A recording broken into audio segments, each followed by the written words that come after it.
And this is Robin. We brought along with us Chris Solis, who is the Chief of Surgery over at Sutter Delta. And he's also a longtime Livermore resident and a good friend, a family friend. Our kids are in school together. But we were chatting about COVID and the concerns the community has. And Nicole and I were chatting about how much misinformation and questions are out on our page and in our group. So we thought we'd have Chris on today to answer some questions that we're seeing circulating. So thanks for coming on, Chris. Of course, yeah. Hey, Robin. Hey, Nicole. All right. Well, first and foremost, it is cold and flu season, and there's probably a lot of misinformation or just confusion around the difference between the symptoms when you break down, do I have a cold, do I have the flu, or do I have COVID? Yeah, so unfortunately, the symptoms overlap a lot for all three of those, and that's obviously where the confusion comes from. And then the fear of, do I have this COVID, ties into normal symptoms that people wouldn't worry about, now make them extra scared. So, the ones that really worry about are basically, do you have fevers and respiratory problems? And fevers 100.5 Fahrenheit or higher. So those are the two big ones, but even sore throat, it's usually a dry cough for COVID, but it can be dry for other things. It's your normal kind of flu symptoms. And I say that hesitantly because I don't want to diminish the severity of COVID and make people think it's just the flu. But for the majority of people who get it, their symptoms are flu-like symptoms, and it can be mild to severe. The thing to remember is don't rush to the hospital just because you think you're sick. That's kind of the big thing. Yeah, when do you go to the hospital? So you go to the hospital when you're really sick, and I mean really like worst you've ever been, not sure if you're going to continue to go through the day, or you're having real high fevers or trouble breathing. Those are the big ones. And the reason being, we don't have a treatment for COVID. We support people who come in with oxygen, and if you have respiratory failure, we put you on a ventilator, but we don't have a medicine for COVID. You're going to see in the news that we're getting closer to having something, but there's not a cure. It's not like the flu where we have Tamiflu. It's not like a bacterial infection. We have antibiotics. We don't have anything. So we're just going to give you supportive care. So if you are okay at home, you are safer at home than coming to the hospital. So try to self-quarantine and get as far as you can at home. Yeah. And that was a good question about, let's say you do have COVID. What is a timeline that is typical for someone that they are infected, they're home, but in terms of the duration of your symptoms, is it like a flu where it's 5 to 7 days? Does it vary? I'm sure it varies person to person. What can you speak to on that? So unfortunately, we don't really have a good handle here on the true severity of like common durations because it is different for everybody. If you do well, as in you have, let's not even say mild, let's say moderate symptoms, you can expect a week, 5 to 7 days of kind of misery. And that's if you're in the mild range. And the problem is that or the moderate range, sorry. If you're in the mild range, you're just kind of miserable for a couple of days, but it's not all that bad. If you're in the severe range, that is severe. You end up in the hospital on the respirator and whatnot, and that could last for days. But the problem is that it may end in a bad outcome, and so the duration is hard to see. Yeah. Well, let's switch gears a little bit and talk about the importance of preventing and protecting ourselves. And obviously we're all trying to do our best to stay home. And we definitely want to protect our healthcare workers like you. You guys are going out there, you're on the front lines of this. What, in a perfect world, what would you really appreciate that we are doing to support you and to support our community? Perfect world is shelter in place, avoid going out unnecessarily, maintaining social distance of 6 feet, and really being aware of surface contacts. I know one of the questions you guys have is duration on surfaces, but really if you go out and you wipe down that shopping cart and everybody wipes down the shopping cart kind of before and after they use it, that's going to minimize the viral load on a shopping cart. People going out and not overwhelming these stores all at once is going to help with social distancing. So what we really need is for people to, I think you guys have seen that flatten the curve. We really need people to stay away from each other. it doesn't pass in the air from house to house. It passes from contact and more respiratory than just airborne. So if you stay away from each other, you will slow the spread. You will slow the severity and the number of people. And that's most important because, again, like I said, we don't have particular treatments for it, but we also don't have a lot of resources for the severe patients. And if we get a surge of severe patients that use up all of our resources like respirators and ventilators, not only does the death rate go up as more people come in once we've hit capacity, but the death rate for other survivable diseases, heart attacks, strokes, emergent surgery, because we have already converted 2 of our 4 operating rooms to extended ICU rooms, that happens. If I can't operate because I don't have anywhere to operate and you die because of it, this is why. So what we really...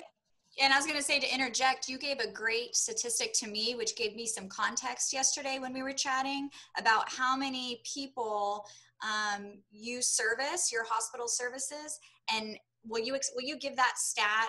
How many people the 2 hospitals service, and how many ventilators and beds you basically have in relation to that? So I'm up in Antioch, and we have 2 hospitals, Kaiser and myself, and we're about 150 beds each. That's 300 total beds. We each have about 25 ventilators, which is 50 if you do the math.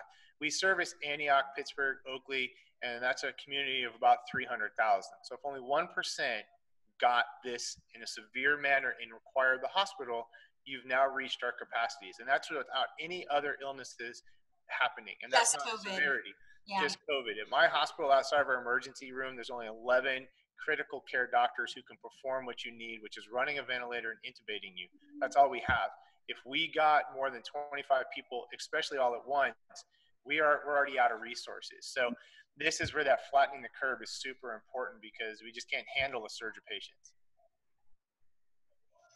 So if we do our part, then clearly, I mean, it's imperative that we stay home. And I'm in a household, actually, my husband and my daughter both have compromised immune systems. So no matter what, we're home. We're staying home. We're doing our part. We're not going out. We're getting a lot of deliveries because we don't want to put ourselves, every time I go out, I'm worried about bringing in something back to my house. And so we are getting a lot of deliveries. I'm nervous, though, about when a box is dropped out front.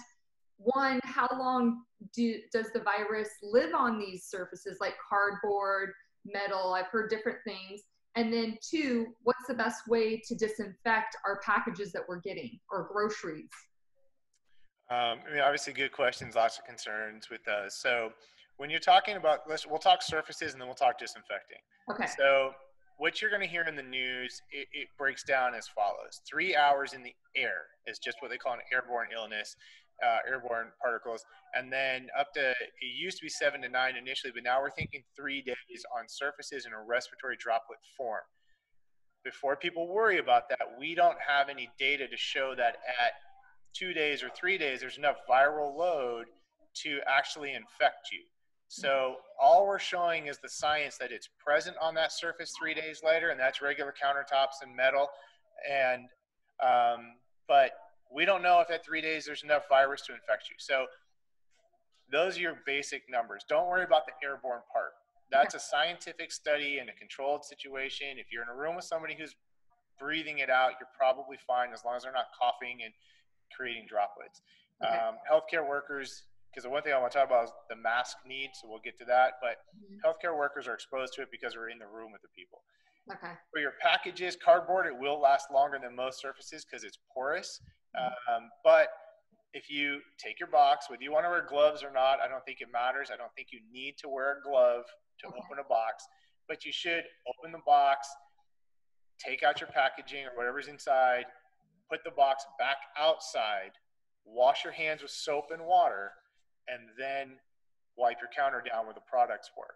The products on the inside probably are safe. We don't know. No one's tested, so I don't have a good answer, but the odds are they're safe, and you can go and use them without any problems. Okay. Do you want to speak to the mask issue? Yes. So mask, 2 basic kinds. There's surgical mask, and there's these N95s that everybody wants. The misconceptions that people have are that the N95s are what you have to stay safe from this disease, and that is completely false when it comes to the general population. Healthcare workers who are in close contact for prolonged periods of time need an N95 because it provides the proper level of protection for us in that environment. If you are just walking around, you don't need a mask at all, period. If you want to wear one, wear a basic surgical mask or these reusable masks that people have. But the truth is, walking around, maintaining 6 feet is not going to, that's all you need to do. You don't need a mask. If you are sick and have symptoms and you want to be out in public, then you should wear a mask. But again, just a basic mask. You don't need a N95 to trap the particles. They'll stick on a regular mask. If you're sick, stay home, please. You should stay home. You should. You absolutely should. But again, people are going to be confused between flu symptoms, maybe allergy symptoms, versus COVID. Or you may have a mild case and not even realize it. But if you are coughing and you are sneezing, wear a mask when you go out. But it can be a basic surgical mask. So you don't need an N95. What I will say about those N95s, though, the people who need them are not just us here in the hospital, but your first responders, your firefighters, your paramedics, because they're forced to go into these houses of people with unknown conditions.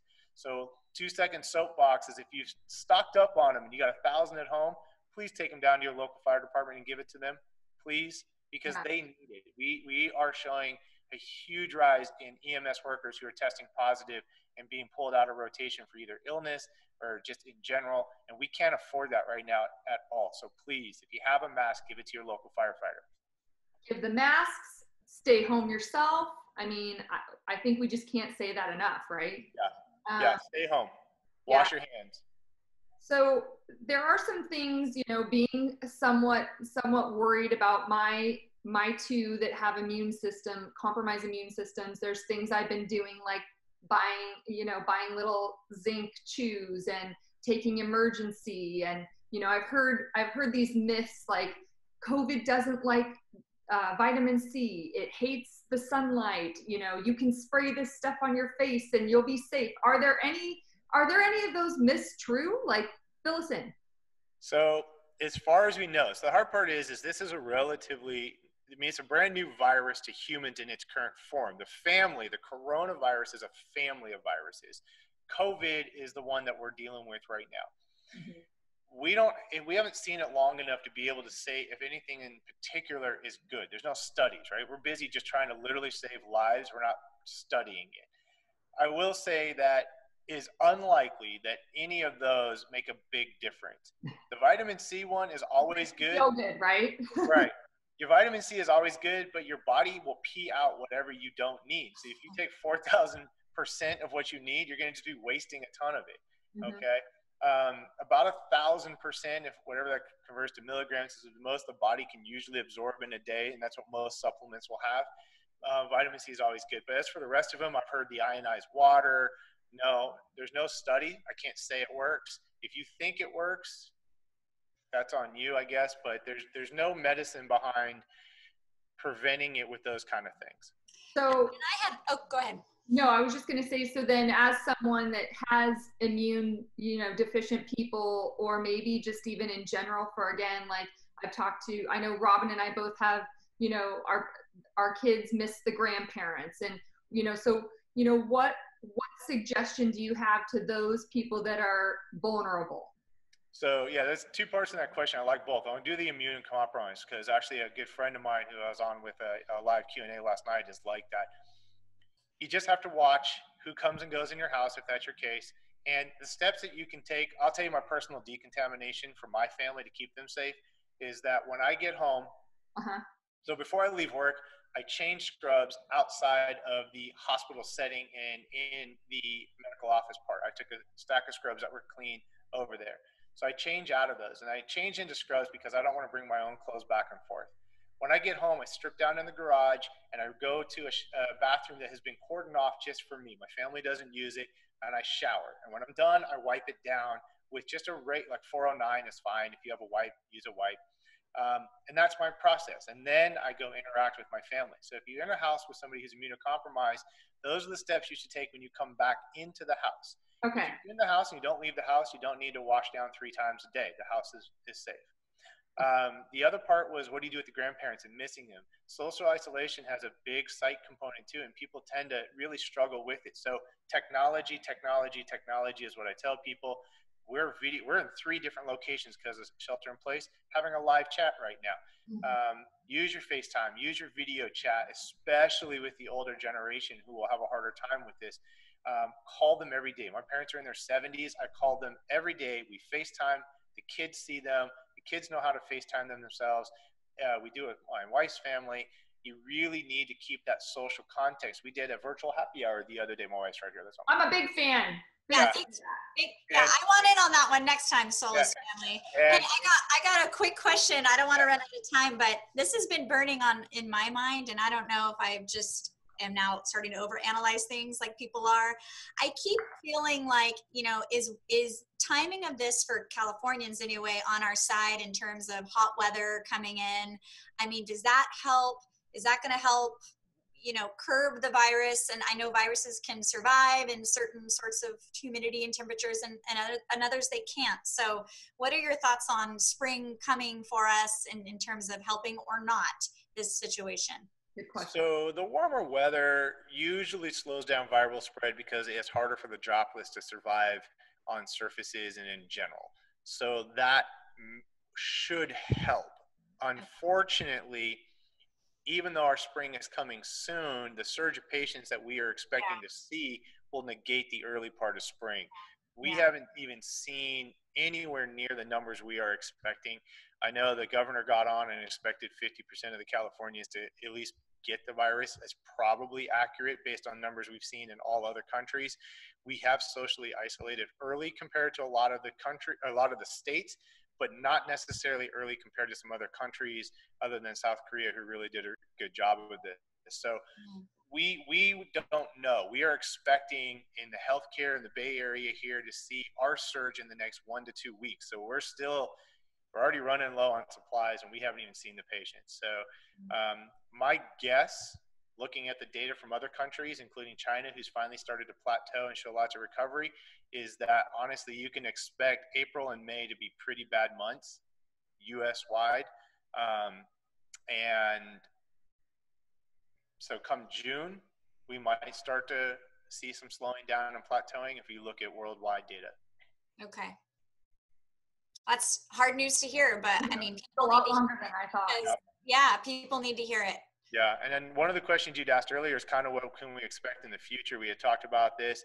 We don't expect this to go away when it goes away. We expect it to now be kind of cough, flu, COVID season. That's what I've heard too. Yeah. And it's just like it is like a regular virus in how it works. It's just we haven't seen it. We have no natural immunity, and therefore we're taking big hits physiologically from it. But it would not expect me it would not surprise me if once they get there, we get a vaccine, that you get your flu shot and you get your COVID shot. And there's realistic discussion that we'll start to see surges and go back into social distancing multiple times throughout the year or seasonally for the next couple years until sort of the global herd immunity picks up and we don't have to worry about it as much. And why does the vaccine process take so long? I know there's a good reason for it. People are chomping at the bit. Everyone's working around the clock for this thing. What is in a nutshell, that procedure, and how quick can people expect? So there's 3 parts to the vaccine. One, you have to figure out what works for your current virus. Okay, so you use what you have. 2, these are what are called RNA viruses. Their mutation rate is pretty high, and this is why you have to get a different flu shot every year. It's not that it wears off, it's that the virus has changed, and therefore you no longer, or that shot you got last year doesn't work on this year's. Right. So there's a process. By the time they really get to what this virus needs as a vaccine, it'll probably already mutate, and we'll have to have another vaccine for it. So between just figuring that out, developing sort of what they call predictive RNA analysis to know how it's going to change so you can cover the next few changes, and then testing. Nobody really wants to be the guinea pig. They have done some vaccine testing, which is good and very fast. There's a lot of red tape that was pushed aside. But whenever the red tape was there for a reason for the most part, and that's patient safety. So we're going to have to see where this all falls in the next couple months. But I would suspect realistically somebody will have something viable in the next 6+ months, Mm-hmm. and then deployable in a year. Okay. So you mentioned the virus mutating, and obviously that makes sense when we look at our year over year different flu shots that we get.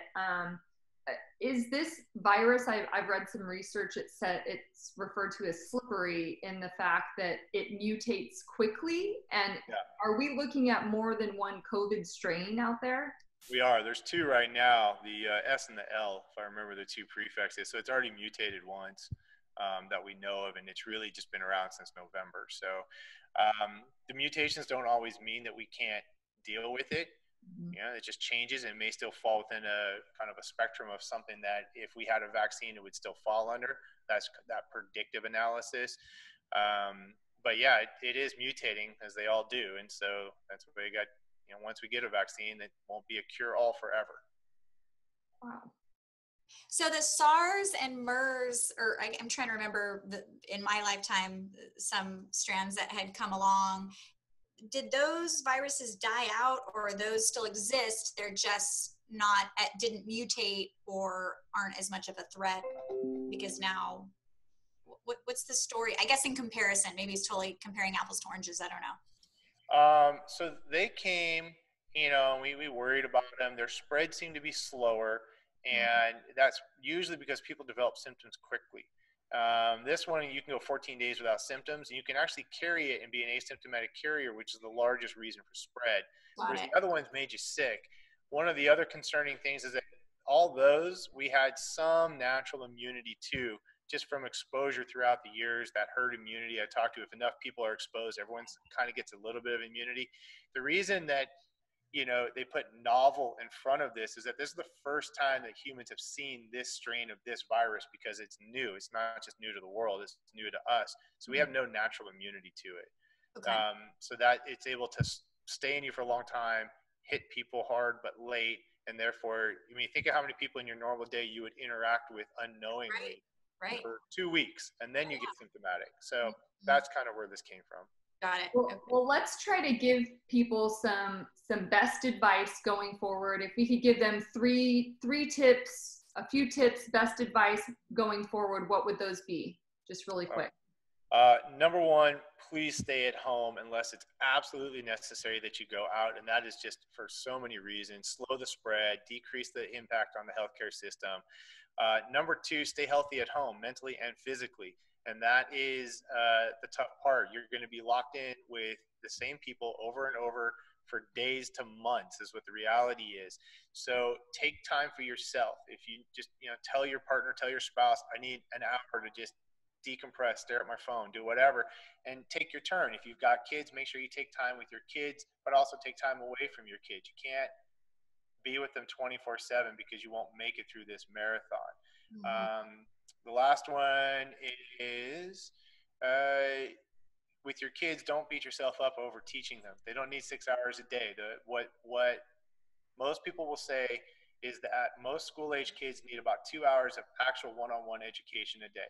So spend your time with your kids, do some academics to keep their skills up, but don't think you need to teach them 6 hours a day like a teacher. And screen time is not a big deal like they thought it used to be. Before they had academics on screens with iPads and computers and TVs, you really didn't want a kid sitting in front of a television for 6 to 8 hours a day doing nothing. Now with those kind of games and the interaction that they can have, screen time, not only is it not something to worry about because you're now sheltered in place and you go crazy otherwise, but we don't need to have lockdown to just 2 hours a day.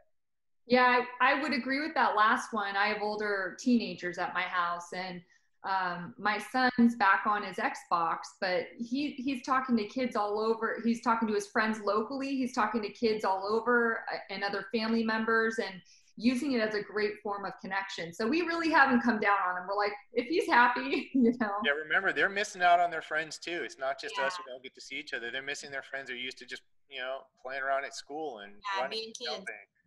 So yeah, let them have their time. Yeah. Great. Well, gosh, so much information. I'm so grateful that you are making the time to share this with everyone. I'm sure they're going to have more questions when we release this into the group. So very happy to answer any questions. Just let me know what they are. And you know, I think we want to leave everyone with just the reminder that we're all in this together. And you know, the we not me mentality, I like that. Let's leave it there. It's we not me. So even though you don't think you're going to get it or you're young and healthy, remember we're caring for our entire community. Unfortunately now the country. So you got to do your part. All right. Thank you, Chris, so much. Have a good week at work. We'll be thinking of you. Thank you. Yeah. And much love and kindness to our group. Let's be positive. Let's support each other, and remember, we are in this together. Yes. All right. Thanks, guys. See you later. Thanks. We'll see you at 4 p.m. for cocktail hour. That's right. See ya. Bye. Yeah, 2 o'clock. 2 p.m.? Okay, I'm okay with that. I think that's in like 1 minute. All right. Bye. Bye.